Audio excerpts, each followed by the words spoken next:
On March 10th, 2023, Silicon Valley Bank collapsed in 48 hours. The 16th largest bank in America, $209 billion in assets, evaporated overnight. It wasn't fraud that destroyed them. It wasn't a housing crisis. It wasn't subprime mortgages. It was something far simpler, something far more dangerous. Depositors tried to withdraw $42 billion in a single day. The bank didn't have the cash. By noon, federal regulators seized control. By sunset, the bank was gone. But here's what nobody told you. 88% of Silicon Valley Bank's deposits were uninsured, beyond the FDIC's $250,000 protection limit. And when the panic started, those depositors ran. Not because the bank was failing, they ran because they discovered their money wasn't actually protected. 3 of the 4 largest bank failures in U.S. history happened within 8 weeks of that collapse. First, Republic Bank, Signature Bank. Nearly $500 billion in combined assets, gone. And right now, the exact same pattern is unfolding. This wasn't luck. This wasn't a coincidence. According to Federal Reserve data analyzed after every major banking crisis since 1907, there's a 4-stage pattern that appears before systemic bank failures. Financial historians call it the Uninsured Deposit Cascade, and it's mathematical. Let me show you how it works. Stage 1, expansion of uninsured deposits. During economic booms, total bank deposits grow far faster than the FDIC insurance limit. In 2010, Congress permanently set deposit insurance at $250,000 per depositor per bank. That number hasn't changed in 15 years. But deposits? According to Federal Reserve flow of funds data, uninsured deposits in the U.S. banking system reached $9 trillion by mid-2025. Total domestic deposits, $20 trillion. That means 45% of all deposits in American banks are uninsured. Think about that. Nearly half of all money in the banking system has zero federal protection. Stage 2, concentrated vulnerability. These uninsured deposits don't spread evenly. They cluster. According to a 2024 Florida Atlantic University analysis, 94 out of 1,028 banks with more than $1 billion in assets reported uninsured deposit ratios above 50%. 7 of the 33 largest banks exceeded that threshold. Bank of New York, Mellon, 100% uninsured. State Street Bank, 92.6%. Citibank, 72.5%. JP Morgan Chase, 51.7%. The largest banks in America are holding trillions in uninsured deposits, the very institutions we call too big to fail. Stage 3, interest rate. Shock. When the Federal Reserve raises rates aggressively, as it did from March 2022 to February 2023, from 0.25% to 4.75% in less than 12 months, the value of banks' bond holdings collapses. Silicon Valley Bank held $21 billion in securities. When interest rates spiked, those securities lost value. The bank took a $1.8 billion loss trying to cover deposit withdrawals, but it didn't stop there. Every bank holding long-term, low-interest securities faced the same problem. Unrealized losses across the banking system, according to FDIC estimates, exceeded $620 billion by March 2023. Stage 4, the information trigger. This is the stage that kills banks. Someone, a journalist, an analyst, a venture capitalist, discovers the vulnerability and tells depositors. The information spreads, not through official channels, through text messages, through Twitter, through WhatsApp groups. In Silicon Valley Bank's case, venture capitalists began texting their portfolio companies on March 9, 2023. Get your money out, now. By morning, the run had started. By noon, it was over. History doesn't repeat, but it rhymes, and the pattern is appearing again. Let's go back. Let me show you this pattern in action across history. Because this isn't the first time. It's not even the 20th time. October 1929. The Great Crash. The pattern appeared first during the collapse that triggered the Great Depression. Stage 1. During the Roaring '20s, wild speculation drove bank deposits to record highs. But there was no deposit insurance. Zero federal protection. Every dollar in every bank was uninsured. Stage 2. Deposits concentrated in urban financial centers. New York, Chicago, San Francisco. According to Federal Reserve historical data, by 1929, more than 60% of U.S. bank deposits sat in just 5% of institutions. Stage 3, the Federal Reserve raised interest rates throughout 1928 and 1929, attempting to cool speculation. Call money rates, the cost of borrowing to buy stocks, hit 20% in March 1929. Stage 4, the information trigger came on October 24th, 1929. Black Thursday. Stock prices collapsed. Investors who'd borrowed to buy stocks faced margin calls. They rushed to the banks to withdraw funds. Outcome, between 1930 and 1933, 5,189 American banks failed. 1/3 to 1/2 of all U.S. financial institutions collapsed. According to research by economists Chris Michener and Gary Richardson, the money supply declined by more than 30%. Bank lending fell by $6.4 billion, twice the amount trapped in failed banks. By 1933, unemployment reached 25%. The lifetime savings of millions of Americans evaporated. The pattern repeated in 1931. September 1931, the second banking panic stage won. Banks still operated without deposit insurance. Uninsured deposits remained the norm. Stage 2, after Britain abandoned the gold standard on September 21, 1931, foreign depositors panicked, fearing the U.S. would follow. Deposits concentrated in banks perceived as safer. Stage 3, to defend the dollar and prevent gold outflows, the Federal Reserve raised its discount rate in October 1931, raising borrowing costs during a depression. Stage 4, news of Britain's gold standard departure spread globally within hours. The run began immediately. Outcome.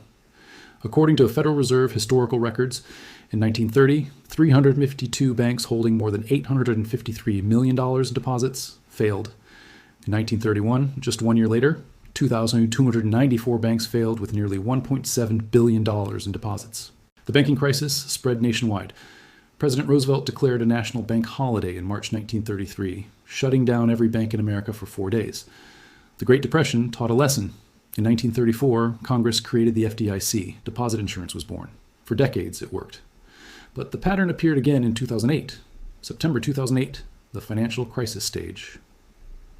1. The housing boom of the 2000s generated massive bank deposits. By 2008, U.S. bank deposits exceeded $7 trillion. The FDIC insurance limit was $100,000 per depositor, raised temporarily to $250,000 in October 2008. Millions of depositors exceeded the limit.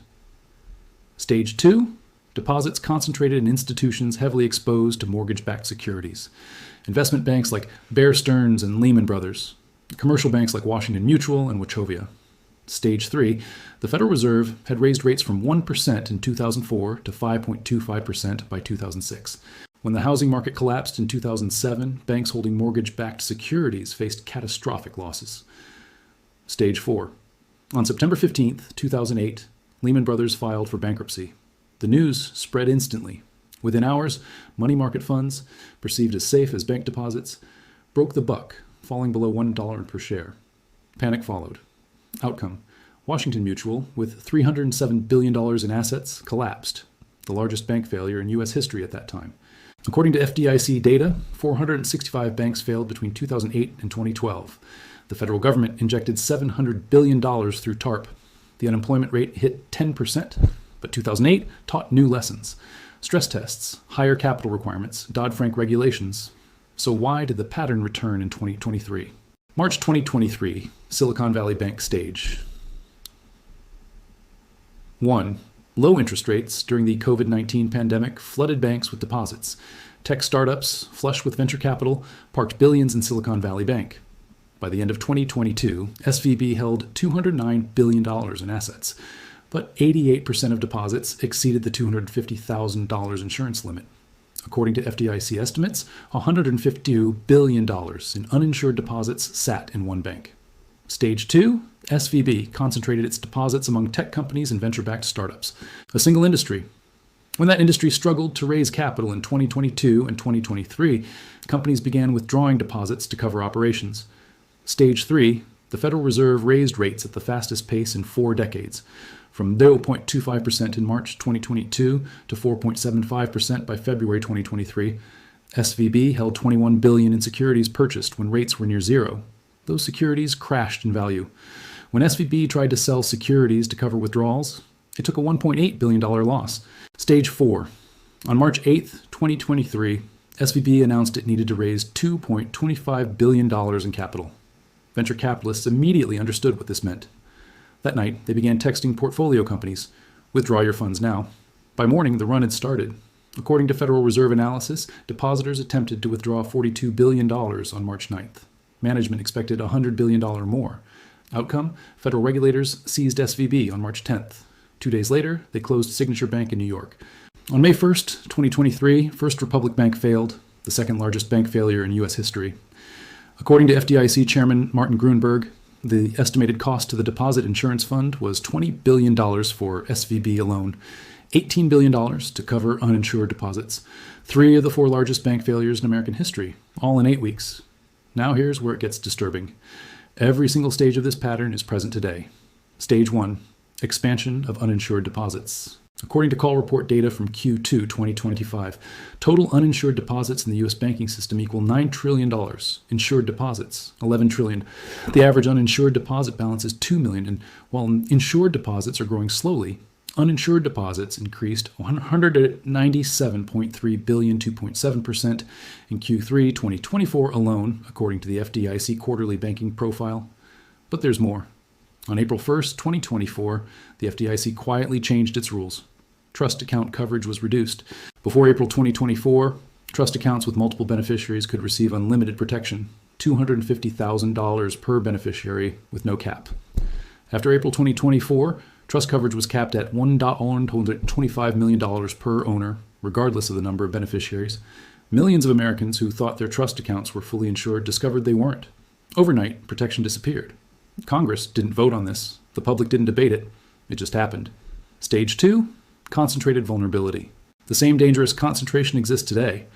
According to Bauer Financial data from June 2025, J.P. Morgan Chase, the nation's largest bank, holds $1.25 trillion in uninsured deposits. 12 other banks hold more than $100 billion each. The Florida Atlantic University Liquidity Risk Index identified 94 banks with uninsured deposit ratios exceeding 50%. The 7 largest banks with ratios above 50% hold $11 trillion in total assets. The parallels are mathematical. In 2023, Silicon Valley Bank had an 88% uninsured deposit ratio. It failed in 48 hours. Today, Bank of New York Mellon operates with 100% uninsured deposits. State Street Bank, 92.6%. Northern Trust, 73.9%. These aren't small community banks. These are systemically important financial institutions. Stage 3, interest rate. Environment. We're living through Stage 3 right now. The Federal Reserve's rate increases from 2022 to 2023 created unrealized losses across the banking system. FDIC data showed $620 billion in unrealized losses on securities held by banks as of March 2023. But rates haven't come down significantly.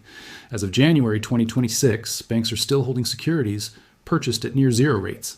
The bond portfolio losses haven't disappeared. They're sitting on bank balance sheets, waiting.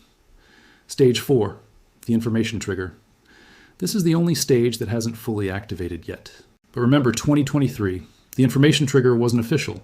It wasn't a government announcement or a credit rating downgrade. It was venture capitalists sending text messages. It was depositors reading Twitter.